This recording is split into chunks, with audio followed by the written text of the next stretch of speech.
AITA for confronting my roommate about their messiness. I, 25, have recently found myself in a tense situation with my roommate. Let's call them Alex, 26 meters, over their messy habits. Alex and I had been living together for several months, and while we generally got along well, tensions began to rise when their untidiness started to affect our living space. From leaving dirty dishes in the sink for days to neglecting to take out the trash, Alex's messiness was becoming increasingly frustrating for me.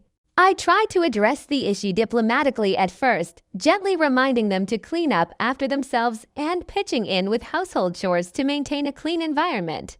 However, despite my efforts to communicate my concerns respectfully, Alex seemed indifferent to the mess and continued to neglect their share of the chores. Their nonchalant attitude towards cleanliness began to wear on my patience, and I found myself growing increasingly resentful of their behavior.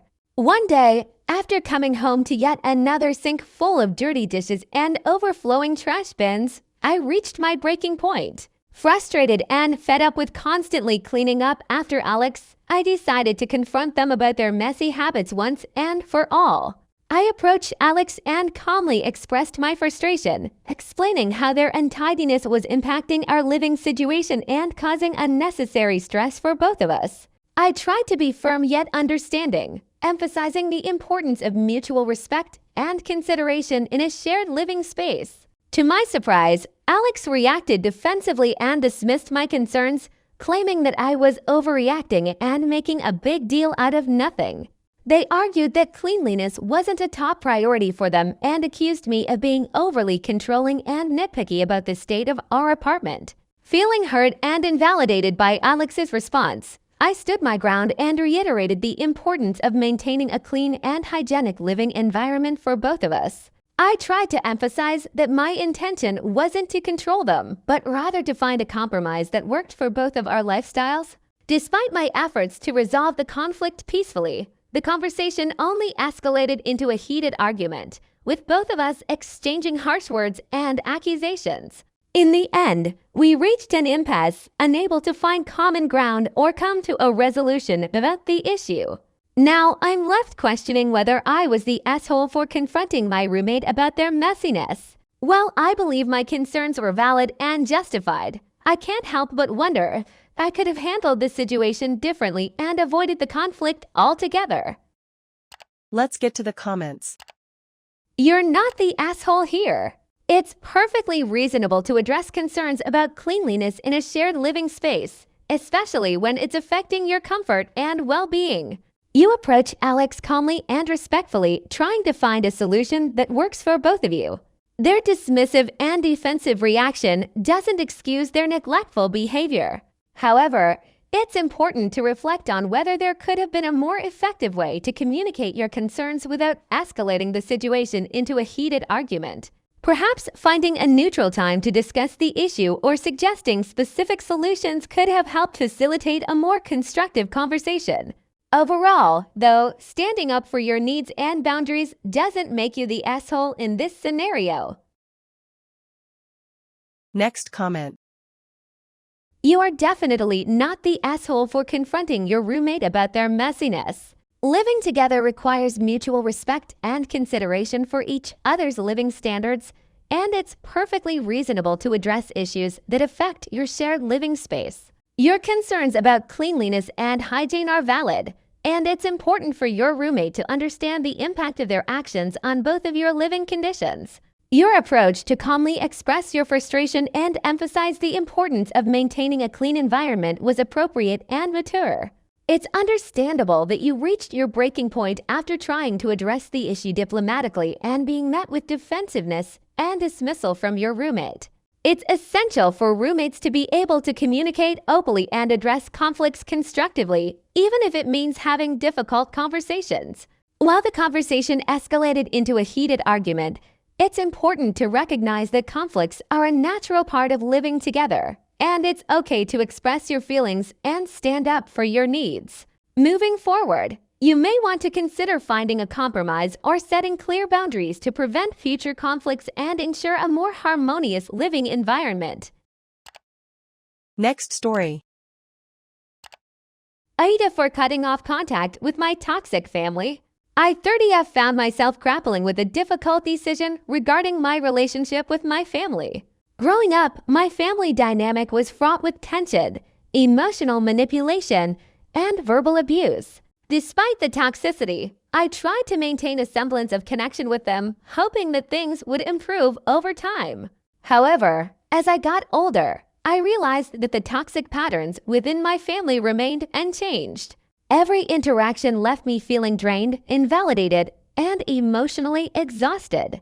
I reached a breaking point when a particularly heated argument erupted during a family gathering, resulting in hurtful words and unresolved tension. Feeling overwhelmed and emotionally drained, I made the difficult decision to cut off contact with my family. I needed to prioritize my mental and emotional well-being, even if it meant severing ties with the people who raised me. I knew that maintaining a relationship with them would only perpetuate the cycle of toxicity and prevent me from healing and moving forward with my life. At first, my family members were shocked and hurt by my decision to cut them off. They accused me of being selfish and ungrateful, claiming that family was supposed to stick together no matter what. They tried to guilt-trip me into reconciling with them, using emotional manipulation tactics to make me feel responsible for their feelings. Despite their attempts to guilt-trip me, I stood my ground and remained firm in my decision to prioritize my own well-being. I sought therapy to process my feelings and work through the trauma of cutting off contact with my family. Over time, I began to feel a sense of relief and liberation, knowing that I was no longer subjecting myself to their toxic behavior.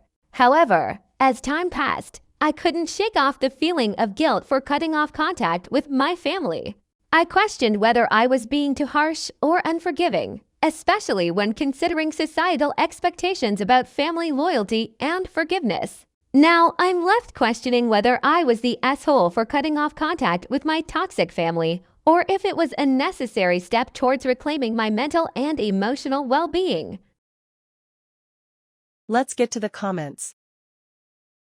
You are definitely not the asshole for prioritizing your mental and emotional well-being by cutting off contact with your toxic family.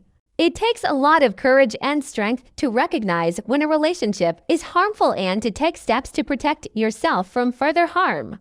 Your decision to set boundaries and prioritize your own needs is valid and important for your overall health and happiness. It's understandable to feel guilt and conflicted about your decision, especially considering societal expectations about family loyalty, but ultimately, you need to do what is best for yourself. Seeking therapy to process your feelings and work through the trauma of cutting off contact is a positive step towards healing.